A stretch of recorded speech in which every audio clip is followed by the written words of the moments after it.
السلام عليكم ورحمة الله وبركاته. ازيكم يا حبايب قلبي؟ اخباركم عاملين ايه؟ يا رب الكل يكون في افضل حال. حلقة جديدة معاكم النهارده، مكملين في سلسلة فيديوهات الرسالة اللي وعدنا حضراتكم بيها. مكملين في سلسلة فيديوهات الاسنان، مكملين في ايات سورة البقرة. معانا الايات النهارده بداية من 229. ربنا عز وجل بيقول: اعوذ بالله السميع العليم من الشيطان الرجيم، بسم الله الرحمن الرحيم. الطلاق مرتان، فامساك بمعروف او تسريح باحسان، ولا يحل لكم أن تأخذوا مما آتيتموهن شيئا إلا أن يخافا ألا يقيما حدود الله، فإن خفتم ألا يقيما حدود الله فلا جناح عليهما فيما افتدت به، تلك حدود الله فلا تعتدوها، ومن يتعد حدود الله فأولئك هم الظالمون.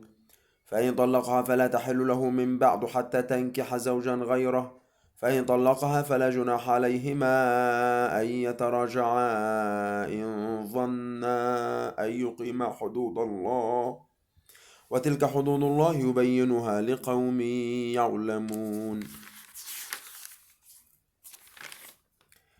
وإذا طلقتم النساء فبلغن أجلهن فأمسكوهن بمعروف أو سرحوهن بمعروف، ولا تمسكوهن ضرارا لتعتدوا، ومن يفعل ذلك فقد ظلم نفسه. ولا تتخذوا آيات الله هزوا، واذكروا نعمة الله عليكم وما أنزل عليكم من الكتاب والحكمة يعظكم به، واتقوا الله واعلموا أن الله بكل شيء عليم. صدق الله العظيم. دي كانت آية النهاردة. ندخل في حلقة النهاردة على طول. حلقة النهاردة: أحد أفضل مضادات الالتهابات هو الألفلتيرن.